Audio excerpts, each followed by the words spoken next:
Perception. Perception. There's a quote by Benjamin Franklin that's one of my favorites, and you may have heard it.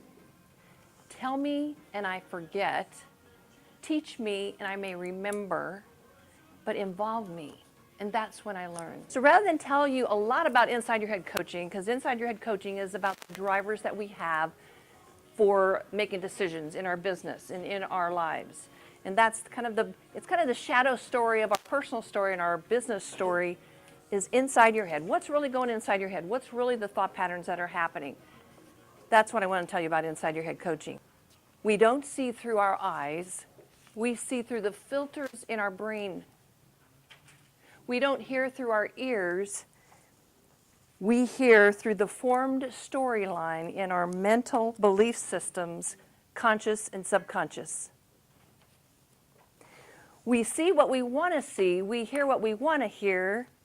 And it comes from that inner dialogue, that self-talk, the who we are, and what our perception is, what our perception is of what people are saying to us. Our brain is a great storyteller.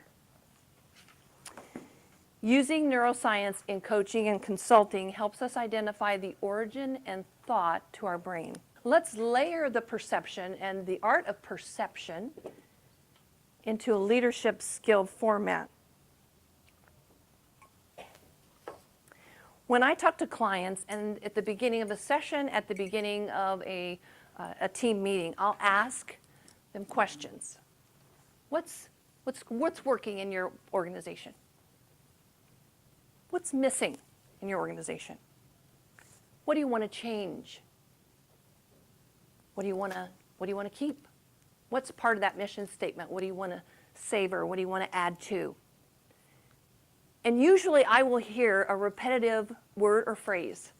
And that repetitive word or phrase is what I'm going to pick up, and I'm going to ask them more about that, because there's an expression, there's a shadow story in that word or phrase that they're using, a random conversation they're just explaining. You know that there's something there that's deeper. And so I initiate an exercise called double clicking. And double clicking is obviously the mouse, you double click and you want to know more information. So you delve that information out, you dig it out, and you drill it down so that you understand it fully. And whenever I do that, you get to understand then a deeper meaning of what makes them, what drives them, what makes that tick for their process. Double clicking eliminates confusion. It eliminates assumption. It builds a commonalities platform that opens your mind up to discovery. When we build this common platform, it'll change how you see this word.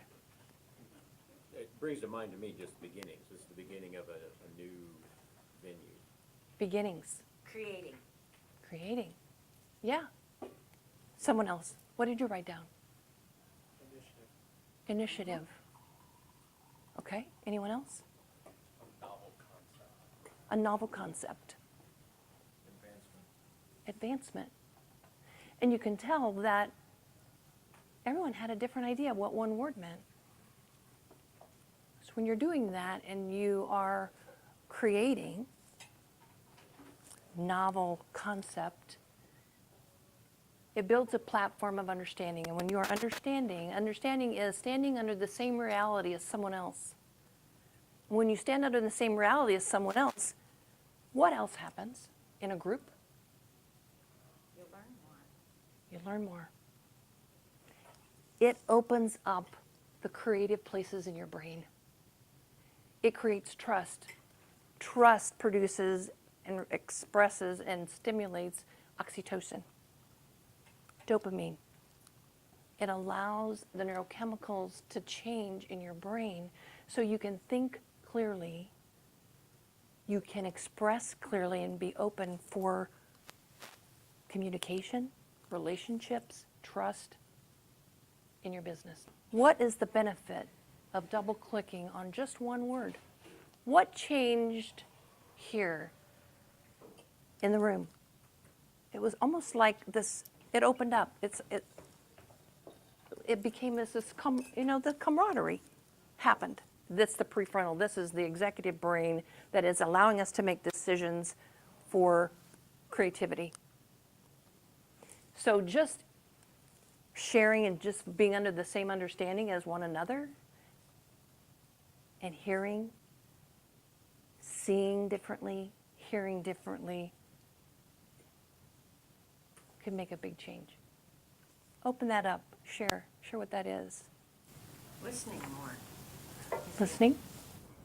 Having more open minds to hear what your employees have to say, or Yes. actually listening to their input, making them feel more important and more team-oriented. Yes, exactly. I have several materials on trust and an arc that will, again, the trust. If you can trust someone, if you're partially engaged in trusting, or if you're fully engaged, or if you're open to experimenting and being creative, that it changes from just hearing words and listening, obeying, doing what you're told, to moving you into a new place of trust and a new place of opening up your creativity, opening up that pattern of thought. So how are you going to be hearing and seeing from now on in your perception? I think for me, it's more bringing self-awareness and emotional intelligence more into the business model. That's good that we don't have to separate the emotional part or the neurological part, the scientific part of who we are. We can layer it on our leadership platform, our leadership skills, and force that. Neuroplasticity is changing the way our cell structure is in our transcription area of our genes. Our template genes are those that we're born with, the height, the eye color, the hair color. The transcription genes is 50%. You can change the cell structure of your gene. But when you engage Yes. further into their life, you're finding out what's happening at home about baby, mama, wife, third wife, fifth wife, second husband. There's a lot. There's a lot.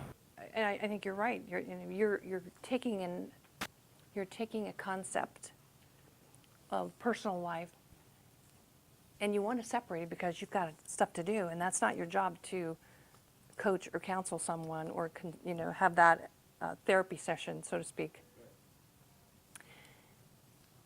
I find that business owners, small business owners, are very perceptive. They really know what's going on with their employees. They know if it's the A game today or if it's, they're struggling. So sometimes just taking 10 minutes and saying, hey, what's going on? Because that can really eliminate even an accident, a liability.